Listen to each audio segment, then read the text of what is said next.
Hai, hai. Hai, hai, hai, hai. Inilah video pembelajaran dari Kelompok Bernama. Enggak. Saya udah.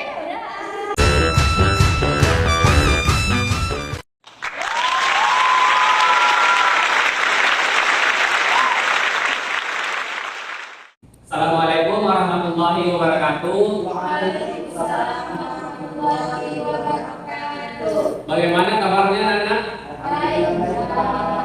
Bagaimana, masih semangat? Masih. Oke, sebelum kita memulai pelajaran pada hari ini, marilah kita berdoa.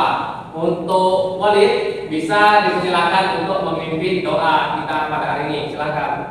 Baik teman-teman, sebelum kita melakukan pembelajaran, kita bersama dulu. Doa dimulai. Bismillahirrahmanirrahim.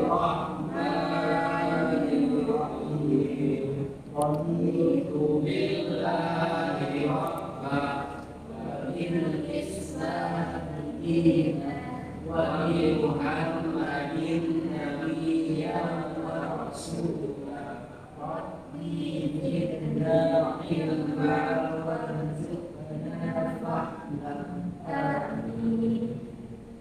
Baik, sudah telah selesai berdoa. Di sini saya akan dulu ya.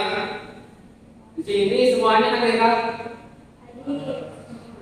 Hadir. Hadir Pak. Ini Kenapa dia? akhir katanya Pak. Oh, baik. Oke, pada hari ini Bapak akan menerangkan kepada kalian materi tentang sholat untuk meraih ketakwaan. Oke, dari kalian semua ini, apakah ada yang tahu tentang pengertian sholat?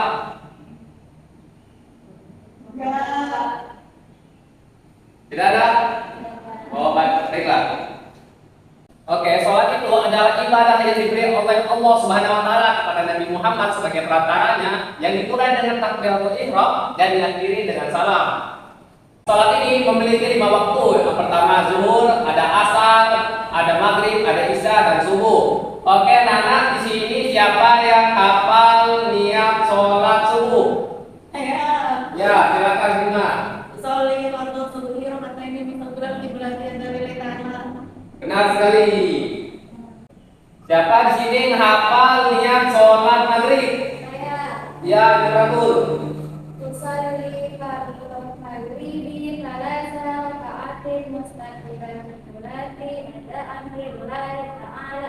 Ya, benar sekali.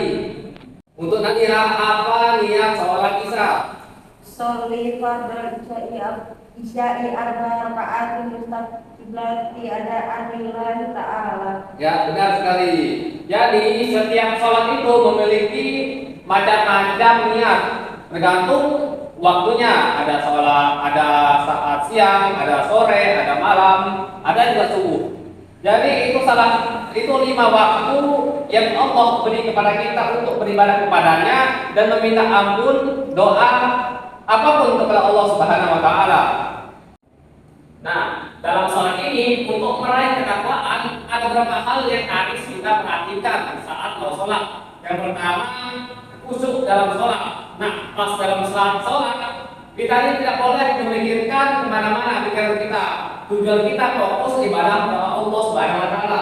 Nah, dalam sholat ini untuk meraih ketakwaan Allah Subhanahu wa taala, kita ini harus fokus dalam sholat. Nah, ada beberapa hal yang harus kita perhatikan saat ingin mendapatkan ketakwaan kepada Allah Subhanahu wa taala dalam sholat.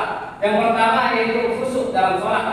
Nah, saat kita dalam sholat, kita ini harus memperhatikan pikiran kita, dada kita harus bertujuan kepada Allah Subhanahu wa taala, yaitu hablum minallah, hubungan kita dengan Allah. Yang kedua, yaitu mempertimbangkan waktu sholat.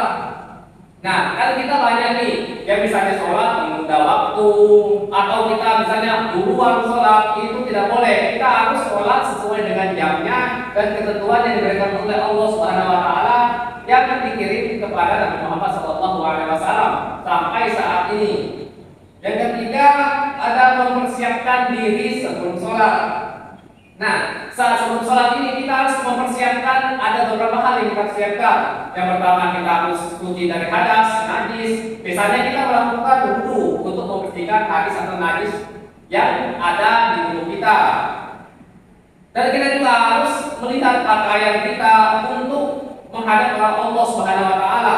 Jangan kita memakai baju coklat camping, tapi kita memakai baju sebaik-baiknya untuk menghadap Allah Subhanahu wa taala sang pencipta kita. Dan yang selanjutnya ada juga memakai wangi-wangian. Karena Nabi Muhammad SAW itu senang memakai wangi-wangian, jadi kita harus menuruti Nabi kita Rasulullah SAW. Nah, dalam saat ini banyak sekali manfaat yang diberikan kepada kita. Ada beberapa hal. Yang pertama yaitu meningkatkan ketakwaan dan kesadaran diri kita kepada Allah Subhanahu wa taala. Dengan sholat ini kita bisa menyadarkan diri sendiri bahwa kita ini banyak melakukan dosa dan membutuhkan tobat kepada Allah Subhanahu wa taala. Yang kedua ada menjaga kesehatan fisik dan mental. Walaupun sholat ini sebagai suatu ibadah, tapi banyak sekali manfaat-manfaat yang bisa diberikan kepada tubuh kita. Misalnya kita ruku, itu bisa meregangkan otot-otot kita.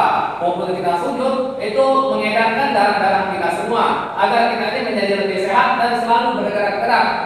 Yang ketiga, ada menanamkan disiplin dan kebiasaan baik dalam kehidupan sehari-hari. Nah, secara tidak langsung, sholat ini sudah menentukan jam-jam yang sebenarnya harus tepat waktu dalam melaksanakan sholat. Kecuali kita ada hal-hal tertentu yang tidak bisa kita tinggalkan.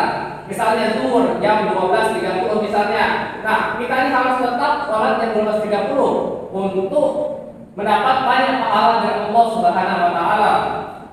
Dan yang keempat ada meningkatkan kecintaan terhadap agama dan kebersamaan dalam menjalankan ibadah. Nah, saat kita ibadah, mungkin kalau kita sendiri kita tuh bosan atau tidak ada teman, mungkin itu membuat kita tuh jenuh untuk ibadah. Tapi jika kita mempunyai banyak teman, maka sholat itu menjadi lebih enak dan kita mempunyai banyak teman untuk sama-sama menggapai surga. Dan yang terakhir yaitu memberikan ketenangan dan kedamaian jiwa.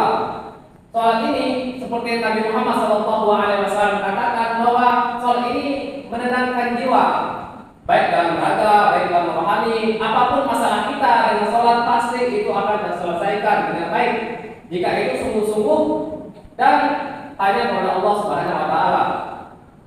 Nah, itulah materi tentang sholat untuk meraih ketakwaan. Mungkin kurang lebihnya Bapak mohon maaf jika ada kesalahan baik dalam ucapan maupun tindakan Bapak. Nah, di sini ada pertanyaan tentang meraih ketakwaan melalui sholat. Oke, jika tidak ada maka kita tutup pertemuan pada hari ini dengan sama-sama membaca hamdalah. Alhamdulillahirabbil alamin. Mungkin sekian dari Bapak, kurang lebihnya mohon maaf.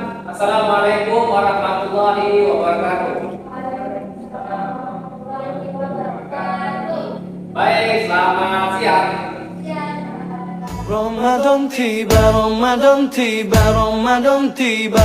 Marhaban ya Ramadan, marhaban ya Ramadan, marhaban ya Ramadan, marhaban ya Ramadan. Ramadan tiba semua bahagia, tua dan muda bersuka cita. Bulan ampunan, bulan yang berkah, bulan terbebas api neraka.